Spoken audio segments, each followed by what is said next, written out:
It's time to start your engines and be part of the conversation.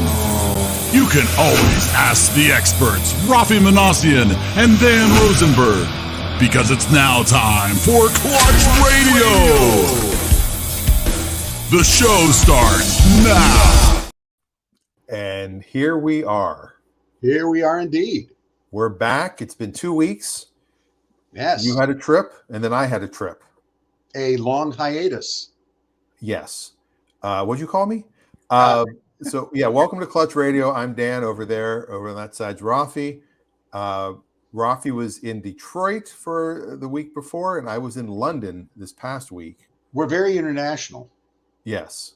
Two totally different car towns. Yes, indeed. London and Detroit. There were amazing cars.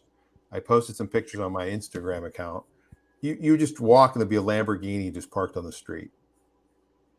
And like dealership wise, the dealers were just like in these old buildings. You know, the bottom floor of an old building. There was a Lotus dealership that was under construction. That I walked by Ferrari, Aston Martin, Rolls Royce, BMW. Well, and London is one of the most cosmopolitan cities in the world. It's a very high-end city, very expensive, and they have limitations for how frequently you can bring a vehicle into London city limits. So every vehicle you see in London is not only beautiful and fairly new. If it's an older car, it's been beautifully restored, and parking on the street is expensive. Yeah. So you're dealing with a fairly limited sort of vehicular landscape because of the nature of the cost of that city and the limitations, the restrictions that are in place to prevent the amount of petrochemical emissions in the city. Yeah. And what was, I didn't rent a car. We used, the public transportation there is amazing. Yes. We never went down to the loop, the tunnel. Yep. The loop? No, not the loop. The tube. The tube. I know. I didn't use it. But we jumped on the double-decker buses all the time, right in front of our hotel. Yeah. And taxis. There are taxis everywhere. Taxis everywhere. Ubers everywhere as well. You can use Yeah. Uber very easily. Yeah. I mean, the two times we used it, it was like 30 seconds after I clicked it, the car pulled up. Ooh. And they were all Mercedes or BMW 7 Series, all very nice cars. Well, it's a very compact city. Everything you need is very, very well situated inside there. And I've been there a few times. One time, very fortunate to be able to stay at a flat in Kensington Gardens. Ooh, lots of Kensington type things there. Yes. And impressive place in many ways. And one of the things that people may not be aware of is that England, the UK, is home to some of the most prominent and well-known cottage industry automobile manufacturers. So for the longest time, you had vehicles manufactured not just by companies like MG and Triumph and TVR underneath the sort of umbrella of British heritage, but there were also micro car companies that made maybe 10 to 20 cars a year, including Panther Industries and smaller companies like Morgan, who up until fairly recently made a car that utilized a wooden frame. And both Morgan and smaller companies that ended up getting larger, like Austin Motor Car Company, who merged with Healey and made the Austin Healey, very, very well-known cottage industry manufacturer, and Jensen, also a British manufacturer, Lotus. The list goes on and on and on for fairly well-known vehicles. And surprisingly, for the rather stodgy Englishmen, many of them are sports cars. Yes. And not large sedans, like you might think. And everything, it literally, and I'm sure I'll say this more than once as I talk about my trip, the TV show Fringe Yes. had a whole alternate universe that they went to, and I felt like I was in an alternate universe. Things were just they were the same, but just slightly different. Like driving on the left side of the road, steering wheel on the right side of the car, the plugs. Yes. Totally, like there's a switch on the plug, so you plug the thing in the wall, but then you've got to turn the plug on or off Yes. on the wall, and they still use miles, not kilometers there. Yeah. And they use, but they use liters for. It's like a mixture of the metric system and the imperial system, Litres. and the litres, and food. There were weird things with food, like they don't bring you the check; you have to ask for it. Yes. Like I didn't realize that till about the seventh night. I'm like, why are we still sitting here? Like, where's the? Oh, you have to really ask for it. Yeah. And I got a haircut. Josh and I went to the oldest barber shop in the world. Oh, there you go. And I did a shave, I did a haircut, I did a manicure, which I've never had. I mean, look at these pinkies. Oh, and, I don't know, man. You got a manicure. And a hot shave. I've never had one with the single blade. Boy, once Very you relaxing. Yes, it's relaxing. But you go to wash. They say, "I'm going to wash your hair now." I'm like, "Okay." He goes, "I'm like, I'm ready to turn my chair around." He goes, "No, you lean forward. Yeah. You lean into it." I'm like, "What? No." And he's like, well, "This is how we do it in London. This is obviously your first London haircut." And so you have to lean your head in. Whoop! I disappeared. You have to lean your head in forward into the sink, and they breathe. And like I'm like, oh, I can't breathe. Like water's like going up my. I'm like. And then I started thinking, you know what? I bet you he made that up. I bet he's like, let's see what we can do with these tell these Americans. I felt like I was being waterboarded. Like I started admitting to crimes I didn't commit. It's funny because you're in England. They drive on the wrong side of the road. They wash your hair in the wrong direction in the sink. Yeah. Yeah, it's definitely some weirdness. I think after you left, he probably went to lunch and said, "Get a load of this. I had an American come in here." He did to Josh too. That's funny. Good morning, Adam. Good morning, Adam. Good to be back. Badshire says stream day. Let's go. All right. Wonder if Norn changed his name to Badshire. That's possible. But yeah, it was a great trip. I recommend if you get a chance to go over there, just walking the streets. I would take pictures of various cars. Let me share a couple here. And London is a very safe city as well. There are parts that are certainly more populated than others, but as cities go, it's a great place. Oh, look at that! There's a Golf. No, it's a Polo. Say again? It's a Polo. Oh, Polo. Volkswagen Polo, and they had new versions of this car too. But this was the only like car that would be considered something I could afford to buy. That's like a 1980s one. Yeah, it's definitely an 80s. I thought it was Scirocco when I first saw it. Busy morning. Good morning. Hello, Jake. Good morning, Jake. And here's another one that was very interesting. You just looking at that picture, you see the contrast. Everything in England, in London in particular, you'll find 300-year-old buildings, for example. Yeah. And things, as you mentioned, structures and businesses older than the entire existence of the United States. So the history there is not only quite deep, it's quite varied as well. Yeah. Yeah, we went to London, the Tower of London. Yeah. And it's like, here's a building from 1060. Yeah. Just 1,000 years old. 1060. 1060. Well, here's the astonishing thing to think about. The buildings built in 1060 were built primarily using stone and wood construction. And so the wood in the beams from the trees for some of those massive beams that are this big around, they're 1,000 years old too. Yeah. So the wood in the beams from the buildings built in 1060 were already 1,000 years old. So you've got 2,000-year-old wood. holding that Well, good morning. together. Yeah. This was an interesting one. Is it a Mercedes? I saw this pickup truck, and it's a Oh, Mercedes pickup truck. yeah, I saw that. I was surprised. And this is, I didn't even know that Mercedes was making a Mercedes pickup truck. You know what's crazy is it looks like the Honda Ridgeline. Mm-hmm. I wonder if they had a partnership.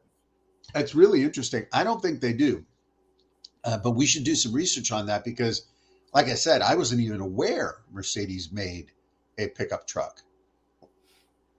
Yeah, I had no idea, and there they are. I wonder if that would sell in the United Oh, States. it's a Nissan. It's a Nissan Navara, Navara. which here is probably the Nissan. I forgot the name of it, but it's called the X Class. Is it a Mercedes sedan? grill and other bits, but it is. It only lasted for 3 years. Well, there you go. Ah, See how so quick I find things out? the truck is the same platform. The Nissan and Mercedes truck are the same platforms. Yep. Ah, okay. It's just a rebadged Nissan.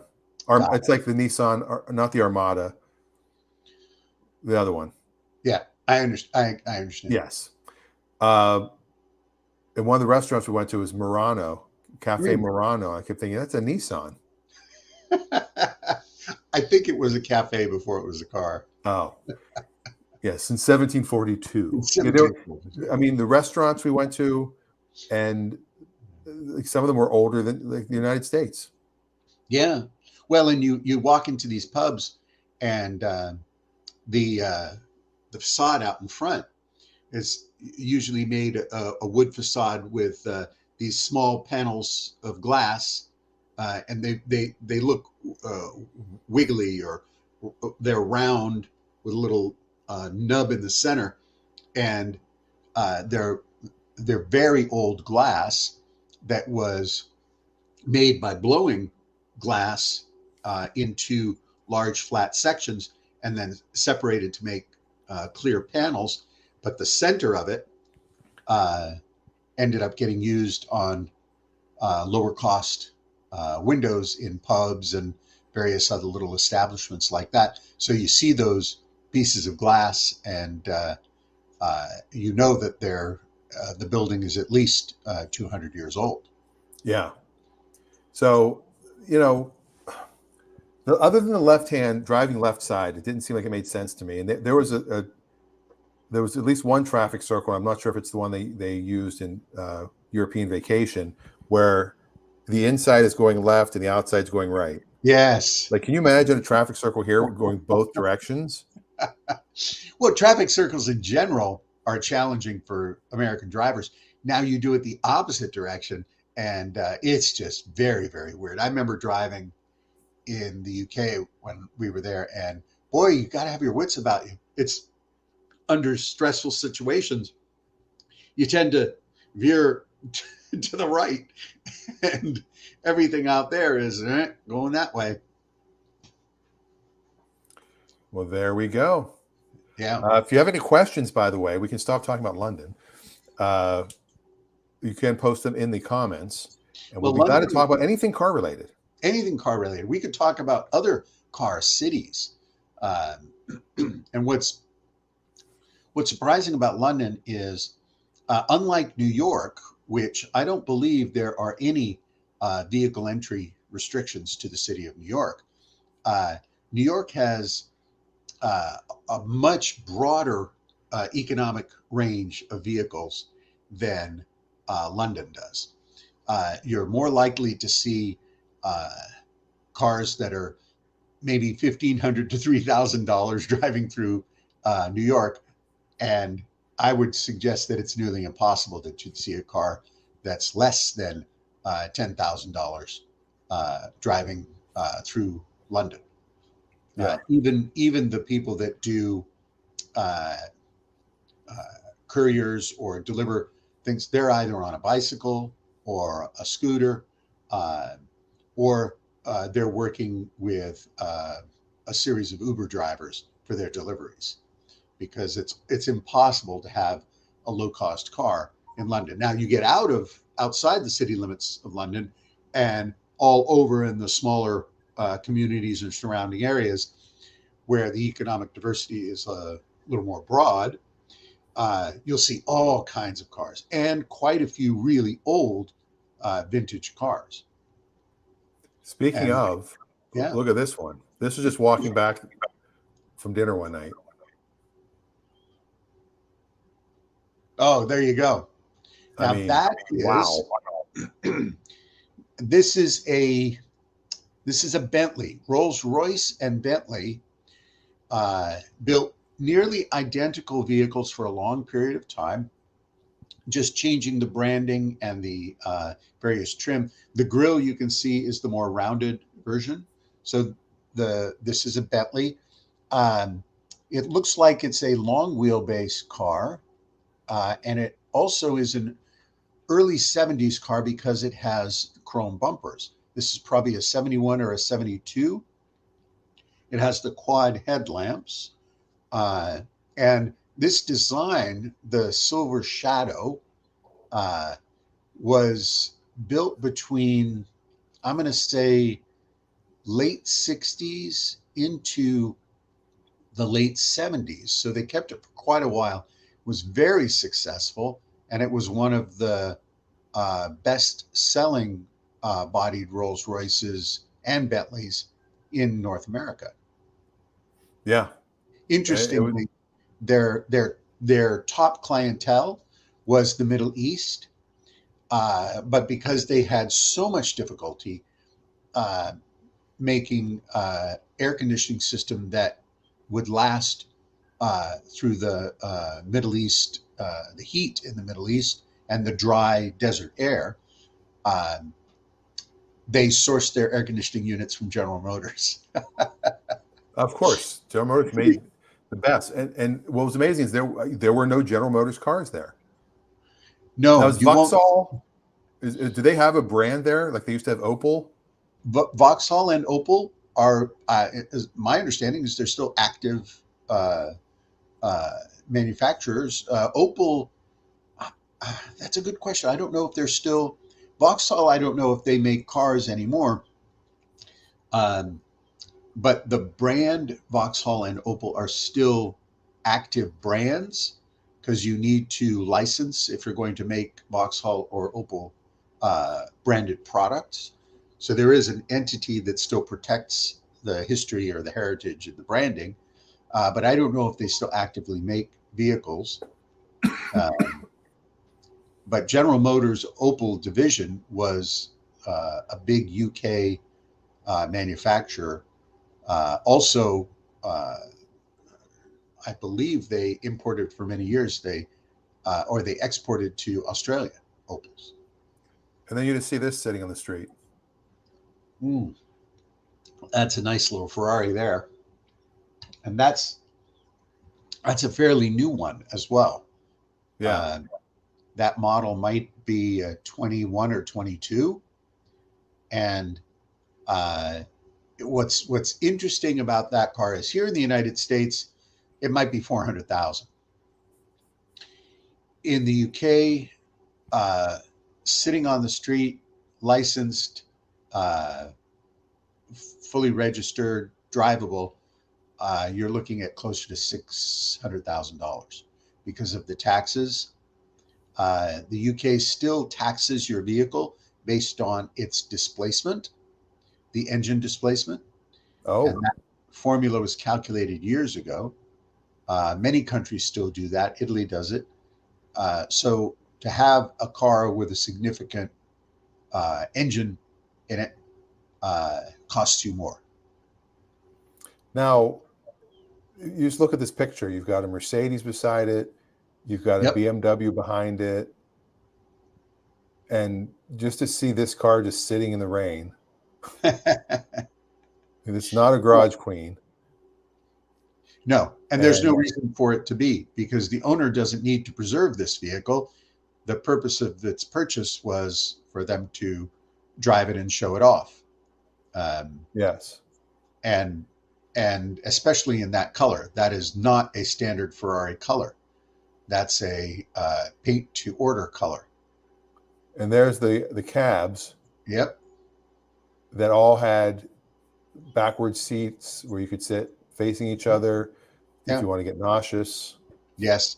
The Austin Cab Company, or the cab company that built them, the Austin car company built these cabs. They're very specific designs. And one of the things they had for years was, it must have been 40 years they had the same design until they more recently upgraded it. But the turning radius on the Austin Cab, Unbelievable. oh, it's just like almost turn around, and they don't have to crank the wheel very much. They No. just, and boy, that car will literally turn around on its own. It's So amazing. I know you'll have this answer. Okay. Why the left side versus the right side? It's a longer conversation, and there's lots of debate as to why. Originally, the first automobiles were central steer with a tiller stick, and that changed over time to where the steering was moved to one side in the development of the vehicle. Now, there's lots of speculation as to why the UK went to the right for steering control and why the US went to the left for steering control. The underlying reason behind it has more to do with the concurrency of development of aviation, because you sat in an airplane straight ahead, your cockpit and your controls were straight ahead to you. The cars, because of four-wheel stability, got wider, and when four-wheel stability became the thing that needed to be done, we shifted in the United States to favoring the left side, and UK shifted to favoring, shift from driving on the left side, and UK shifted to driving on the right side. Some people speculate that it had to do with conformities for city, conformity for certain standards of things, but I don't think there's any certainty. I've never read any certainty as to why or who or what. It just happened that the formality of it went to one side, and it seems to have something, if anything, to do with horses and the carriage rider that would get off and serve to one side for the riders, but because there was more formality in the UK, and that formality dictated this particular side.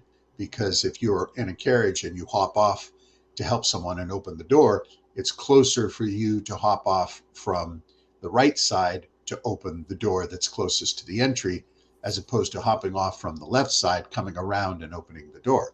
Well, in the United States, we didn't have that formality. Not certainly as. But then wouldn't that make driving on the left side, would it make it better to drive on the right side? Because then you're on the side of the curb? Absolutely.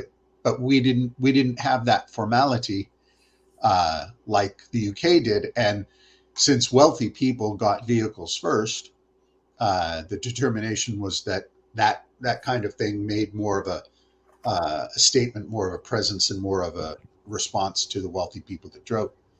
Remember, the car was designed and developed in the early 1900s for general use. Well, by 1910, 1911, you could buy a Model T, and that was a vehicle that everybody could own and drive. So it became less of a wealthy person's tool and more of an average person's tool. Very quickly in the United States, by the way. Yeah, well, I also, there are other little things I thought they did right, like the red light, the green light, red light, yellow light. You get a yellow, like it goes green, yellow, red, but then red, yellow, green. Yes. So you get like a warning that's about to go green. Which makes complete sense. You got the yellow light there anyway. Yeah. And then there were these zigzags in the roadway, like painted on the road. And I was like, what the heck is that? And I looked it up, and it's a warning that there could be people about to cross. This is Yeah. before a crosswalk or before a school. Yeah. There's just a lot of smart things as well. Yeah. Well, Well, it was literally like being in another universe, just an alternate. Because so Yeah, many things were similar, but so many things were so different. if you want to feel like another order of, wow, that's really helpful. Why don't we do that?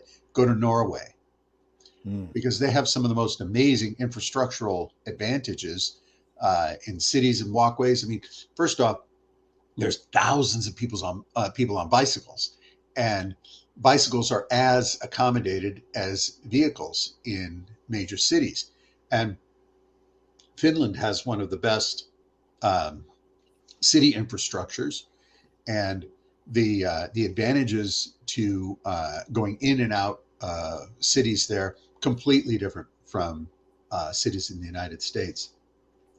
The United States is in many ways kind of still sort of the Wild West, free for all. I'll look out for me, thank you very much mentality for all of their cities, and this has been problematic for a long time. I theorize that this is why we have some of the highest crime rates in cities, because it is still the Wild West. Yeah. And the other thing I liked, two things. One, I saw a lot of Polestars in the road, Yeah. which was nice to see my car there.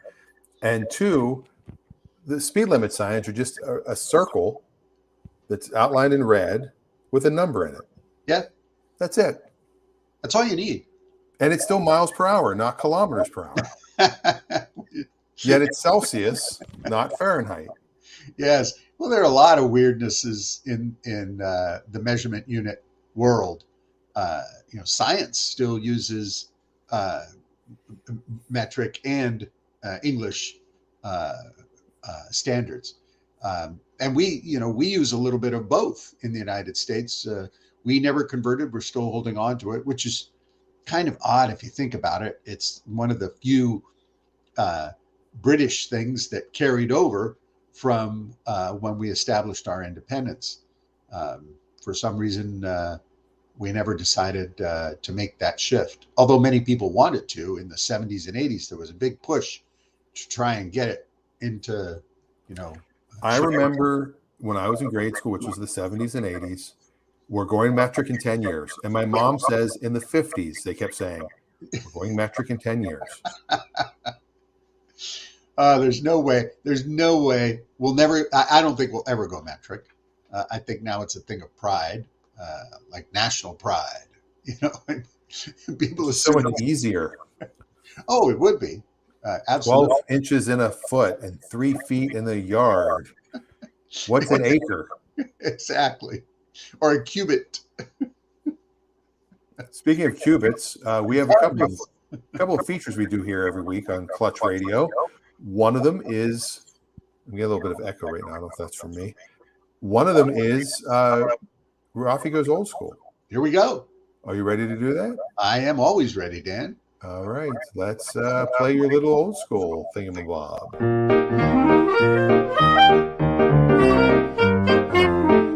Audio Jungle. All right, we're going old school today. And today we're going to go old school with a very unusual car that was surprisingly novel and innovative and started an entire line within the brand. And today, this particular car is not necessarily remembered very much in the United States because very few of them came here. And that is the BMW Z Series Roadster, the Z1. The Z1 was a very unique design. This was designed in the mid to late 80s and advanced into production by 1989 through 1991. They only built them a few years, and they built approximately 8,000 of them. But it was a very interesting car with one of the most unique features, and that was that the doors in the car, as Dan is showing in this red example, dropped down into the lower portion of the door area and into the rocker panel. What this allowed was a unique visual signature on a vehicle that BMW had pioneered using plastic composite body panels. Now, if plastic composite body panels don't sound unique to you, well, that's understandable because they were used in the early 80s with General Motors Pontiac Fiero. Familiar Similar, with that. yeah, a similar body composite material used to make the BMW Z1. As I said, they didn't make many of them, about 8,000 of them, but they are out there as generally preserved and well cared for vehicles because the people that bought them, they were not cheap when they came out.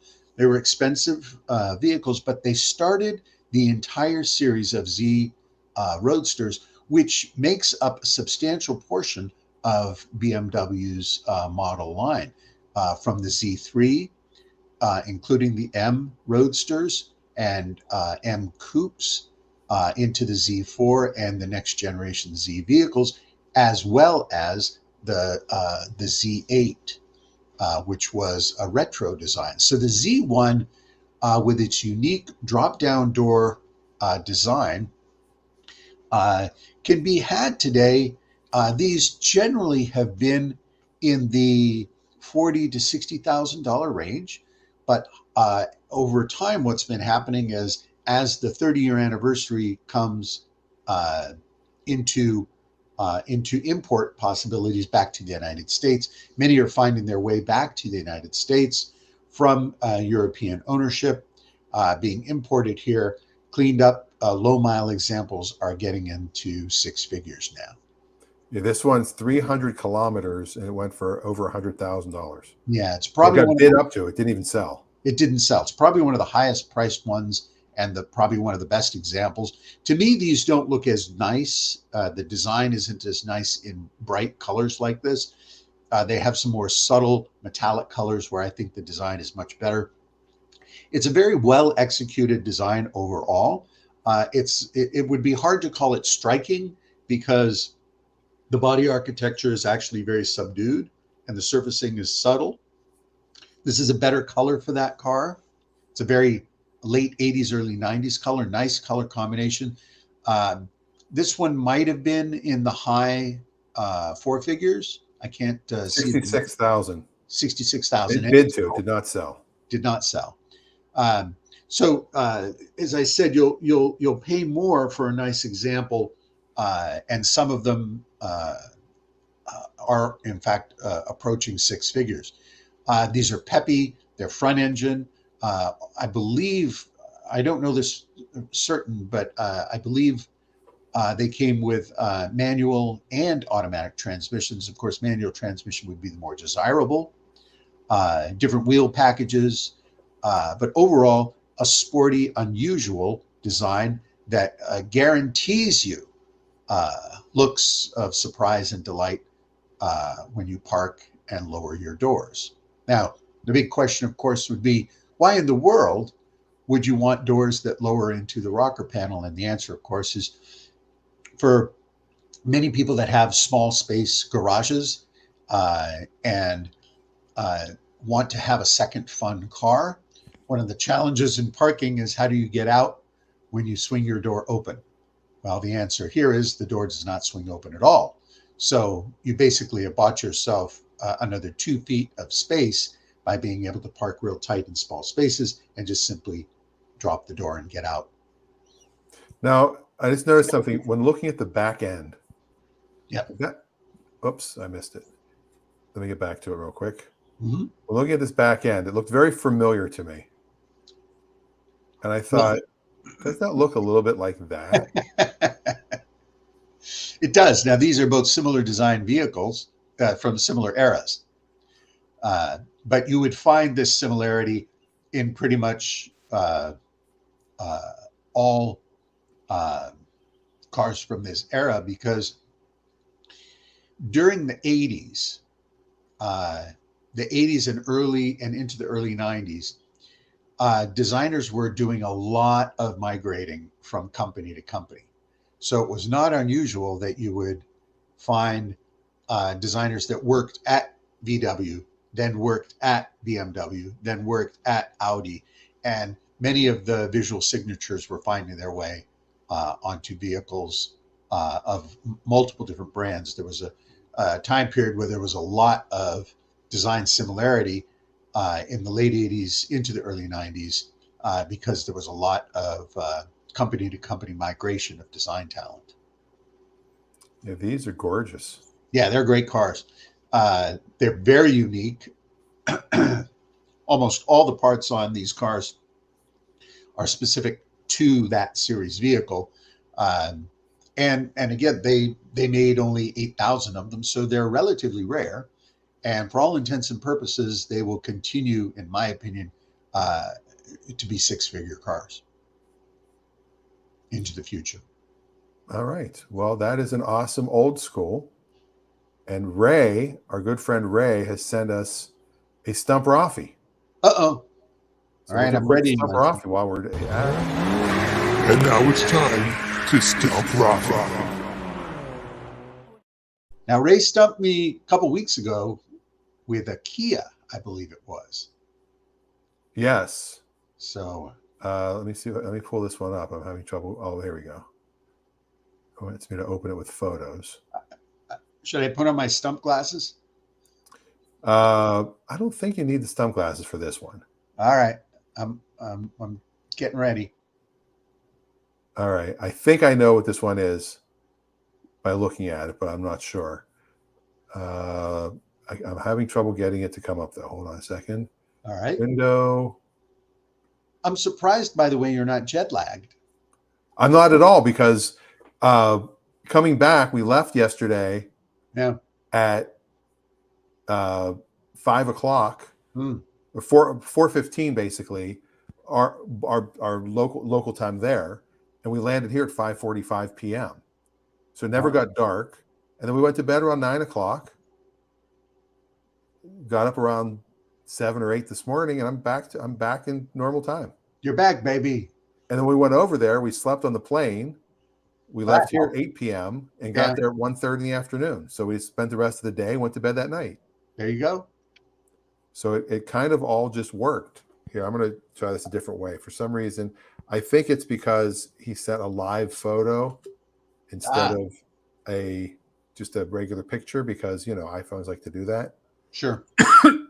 Excuse me. You can do a screenshot of it. That's exactly what I'm going to do. All right. Now, is this from the auction? So Ray's at the auction? Uh-oh. Did you freeze, Dan? You did. You froze yourself. Oh, no. I saw that. Who knows why that happened? Let's try this. There we go. All right. Wow. That looks, the first thing that came to mind was Miata. But that's very unusual configuration. First thing that came to mind for me was PT Cruiser. Also a possibility. It could also be that odd looking truck that General Motors made that I always forget. It doesn't have a name. It has like a designation, like an. Oh, the SSR. Is it the SSR? Okay. It could also be from the SSR, but or the HHR. HHR. But this definitely looks General Motors-ish. I wonder. Boy, that's really unusual with the. So you've got one that's blowing on the window. Yeah. One that's blowing in your face. Right. I'm guessing that's the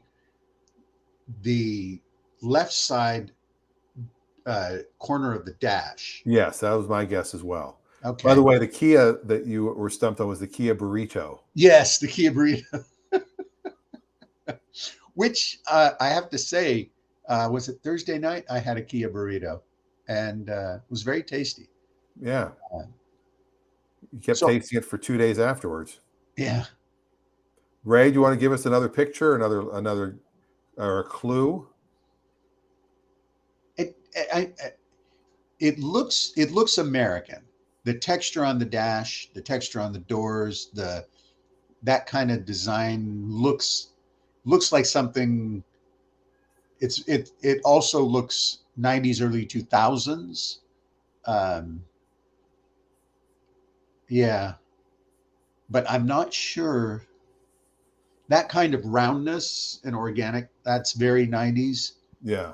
Um, Also, I'm thinking maybe Volkswagen. Oh, he texted more clues. All right, hold on. it's possible it doesn't look German to me right away. Uh, Ray, it you texted someone else. I have nothing other after the picture. it looks Oh, or is it that? Or is it the same car you texted ahead of time? uh, Oh, wait a minute. So he's oh, okay. I see what he did. So he going back. texted me one. He said this one might be too easy. Ah, So let me see if I can. I'll send you this picture. See if this helps. all right. Let's see here. All right, here we go. I, I have to say, I'm not as good at solving stump questions from tiny corners of air conditioning ducts. Well, if it was an Italian car from the '60s, you'd nail it. Yeah. I mean, let's be honest here. Uh, You have a niche. that's true. I do know a fair amount. Now, okay. See, I would have got it from this immediately. Well, it doesn't have kilometers on it, Oh, that's interesting. which is unusual. And it looks like that looks like an American dash from the, I'll say, early 2000s. Um,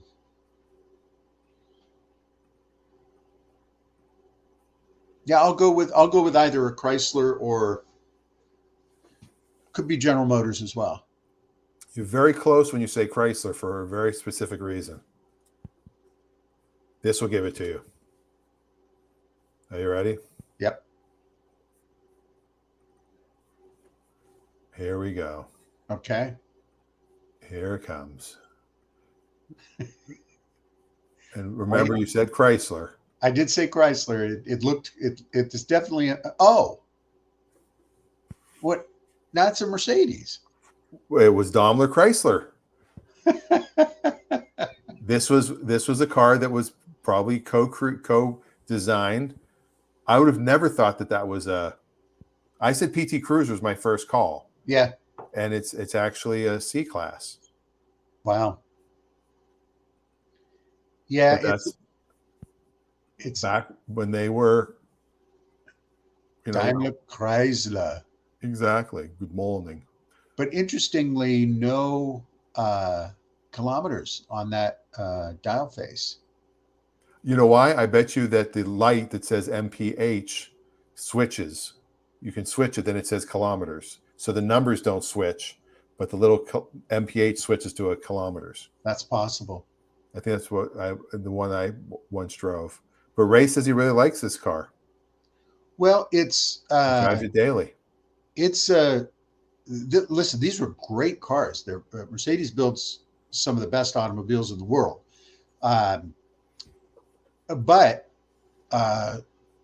you get your pocketbook ready when the car needs something beyond an oil change, or even a starter on a car like this is going to be $1,100-$1,200 because it's not easy to change out, and it's not an easy part. You're not going to get it over at the O'Reillys. Right. Now, the upside is if you take care of these, they'll treat you very well. But even basic stuff like brakes, if you have to have your calipers replaced, I don't even think they offer aftermarket rotors for this car. So you'd have to find specific Mercedes rotors for it. And then various ignition components for the vehicle. Those are going to be expensive. Now, the big reason why you don't see these continued on the road today is because they have a lot of computer controlled engine management systems and lots of motherboards to run the dashboards and the various infotainment, early series infotainment stuff in the car. $3,000-$4,000 to replace that stuff. So they can be pricey. Good gas mileage too, he says. Yeah, and this is why you see these cars for $4,000 to $6,000 on the road, because that's pretty much all they're worth. Because the first time you get a surprise, oh my gosh, I've got to do this for $3,500. That's when you see those cars for sale, and people desperately, $29.99 or best offer. Ones that are in great shape, good visual cosmetics, nice interior, not worn out. You can find them for $6,000 to $8,000, and you just have to remind yourself to drive the wheels off of them. And when it's time to get front struts, new shocks, all that stuff, just send it on its way. Now, while we were off, you had a few cars go through Bring a Trailer. I did. I'm guessing you have a few coming up. Mm-hmm. This one, I'm curious if this price was way above what you were expecting. This price ended up being above what I expected, also above what the owner expected. We were considering that it would do high 20s, possibly low 30s. But there were a couple of interesting features on the car, which we didn't even know were on the car. Oh. The first of which was the steering wheel. The steering wheel on this car is a very rare. It's an aftermarket steering wheel that was supplied by a company that made them originally, and it can be an $1,100-$1,200 steering wheel, just that alone. Now, the car was restored many, many years ago, late 80s, but it's been so well maintained since its restoration that it continues to present very well. It's also a wire wheel car. The chrome is in great shape. The interior is still very serviceable. It doesn't have the rare, what they call Surrey top, which is a hard top, but it's a short bubble car, meaning the bubble on the hood is shorter. Later series cars got longer bubbles, and apparently that's another rarity I was unaware of. And so there was a lot of chatter about these rare aspects, including the fact that it's a 4-speed with electric overdrive, and it is the correct Triumph style electric overdrive, even though it wasn't originally ordered on the car. You'll be interested to find out, Dan, that this has a 4-speed manual transmission, but the overdrive actually allows you to have 2 speeds in each forward gear after first gear. So you have first gear, second gear, click overdrive second gear, third gear, click overdrive third gear, click into fourth gear and overdrive fourth gear. So you effectively have a 7-speed transmission in this car. Wow. So you get great highway driving with it, nice low-end torque and performance, and it also has converted Weber carburetors.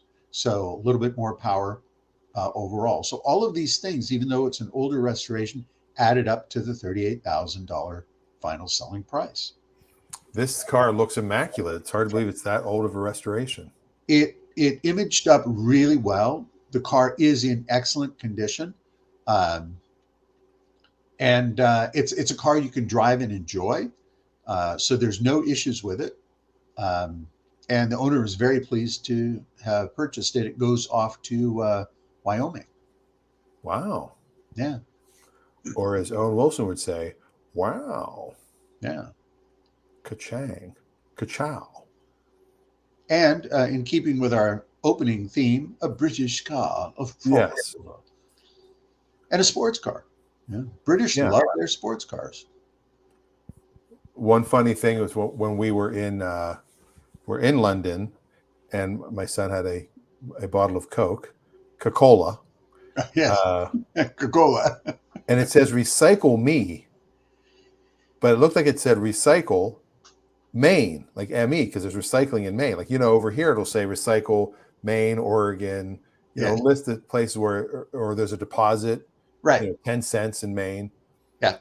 And I was like, wow, all the way in Maine, they're like, you can't ship them back to get your money back. Recycle. I did look at gas prices over there, which are not by the gallon, they're by the liter. The litre. And we haven't done gas in a while, so we might as well go over to gas Yes. And I'll talk about the gas in London. How much is gas where you live? So I don't know if it's irony, coincidence, but guess how much a liter of gas was in downtown London? A liter of gas in downtown London. Let's see. I gave something away by saying irony or coincidence. Oh, you can't. Let's see. It's disappearing. I was going to say it can't be 147. It was 147. No. Yeah, the whole time we were there, I kept driving my gas station saying 147 when we were in the car. Pound? A pound. Oh, that's right. £1.47. Yeah. So there's 3.8 liters in a gallon, correct? Yes. Yes. So it's 5.586 pounds. So 5.586 pounds per gallon. Pounds to US dollars. Right. And pounds converted to US dollars. You know the conversion rate because you were there. That's about $6.94 a gallon. Yeah. Petrol. I was going to guess in the city it would probably be about the equivalent of $7.50 a gallon, which isn't bad, and also explains why you have vehicles in most of the United Kingdom that are 4-cylinder engine fuel economy vehicles. Yes. And the reason you saw many Polestars in London is because electric cars get some preferential treatment for entrance and exit into the city because they're not petrol burners. Now, are any of the taxis converted to electric? Do you know that? There were some electric cabs. Okay. The ones we were in mostly were they seem to be hybrids. You know, they shut off at all the stop lights. Yeah. Which is a mild hybrid. And then the wildest thing I saw, and I should have taken a picture, I can't believe I didn't, was just on the side of the road, there'd be like a little black post. It just looks, they were all along the road. And then I realized they had plugs on either side. They were plug-in air stations where you could just bring your own cable.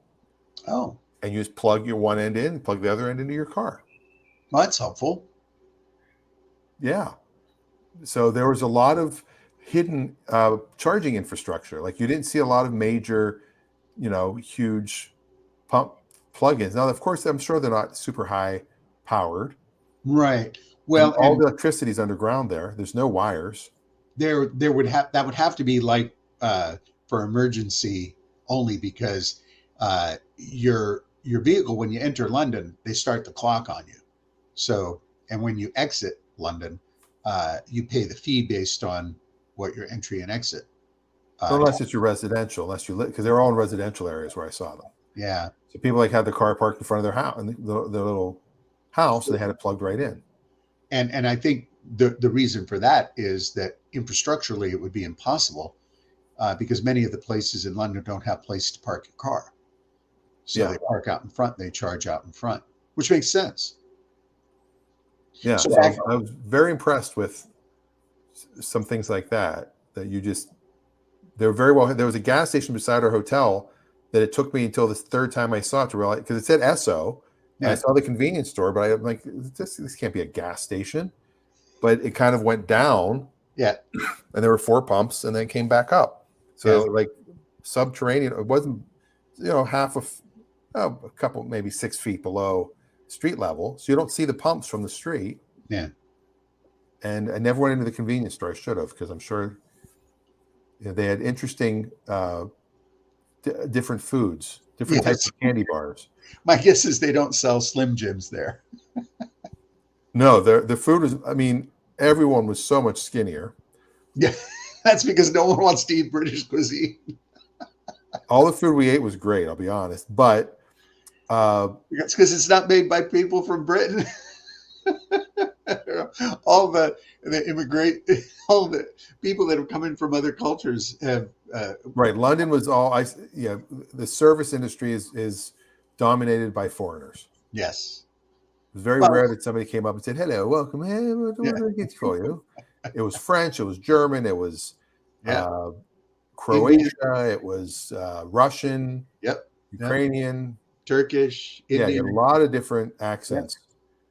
And overall, I would say if you are an enjoyer of travel and you just want to go for a walk, I walked an average of 15,000 steps a day while I was there, which is 15,000 more than I do here. Yeah. For me, if I walk, to the grocery store from my little office, I'm like, oh, I got a lot of walking in today. And that's, a block. I walk upstairs from my studio and downstairs to get back to work. Yeah. It was also wild. They had Wingstop, which we did not go to. Josh and I are going to go there this afternoon. They only serve the right wing stop at the Wingstop in the UK. Oh, I would think that would be more, in the South. They had Five Guys Burgers, which Josh went to. He had a friend that he's known online for several years that lives there. Five Guys in the UK. Lots of them. Wow. And Pizza Hut. Oh, that's surprising. But amazing coffee shops. I mean, yeah, there were Starbucks. I didn't go to a Starbucks at all, but there were several others, and I popped in a few of them, and the coffee was surprisingly good. You think of it as a tea town. Yeah. Well, but it I mean, the West End, where all the theaters are, is pretty much where we were. We saw Back to the Future, which I don't know if I said that before the show or during the show. That's coming to Broadway this fall. I recommend it highly. It's going on a national tour next year. Great musical, and I'm not into musicals. They really did it well. That's good. Yeah. They changed the story. They corrected some issues with the story. There's a few times they break the fourth wall, which is great. A little nod to stuff like that. Nice. Sounds like it was a great trip. It was a great trip. But you didn't get out of the city. You stayed in London. Ah, okay. City of Westminster pretty much the whole time.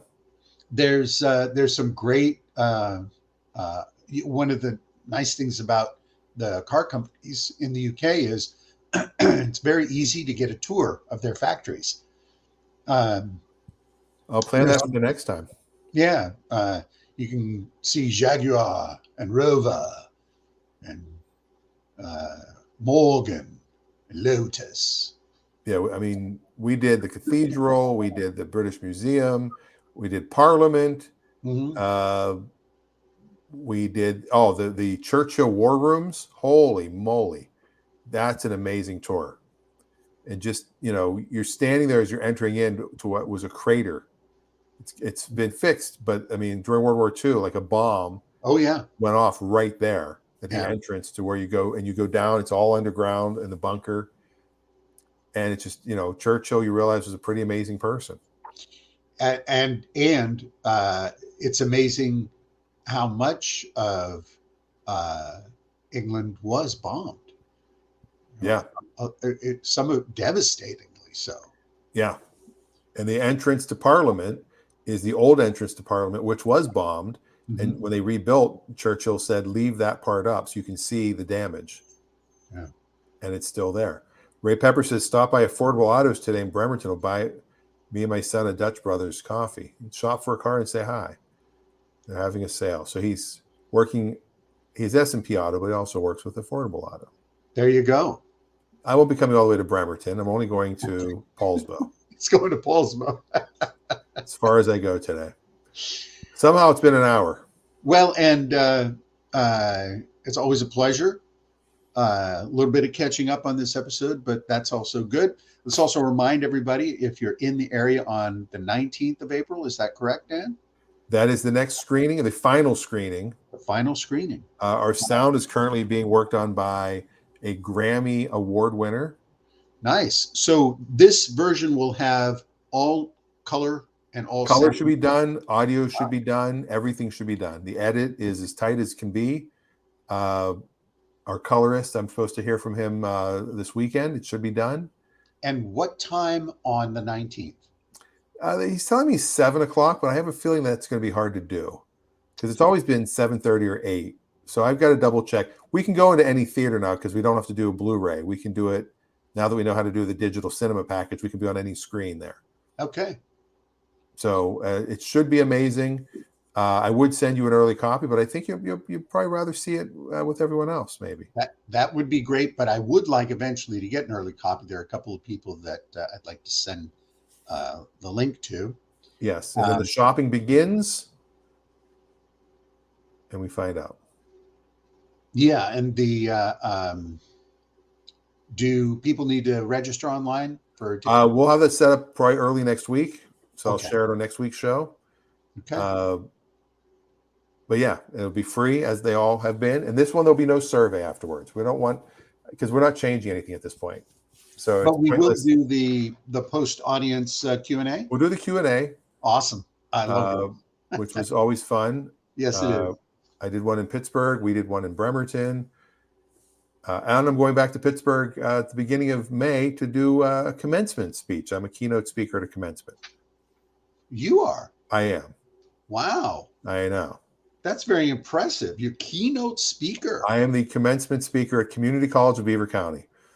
After they saw my, and I actually went there. I didn't go to my commencement, but Famous Amos was our speaker from Famous Amos Cookies. Sure. Listen, there's a big deal, man. That's an honor. Yeah. They will give you a robe. Yeah. I'm going to ask for an honorary doctorate degree, even though they don't offer it.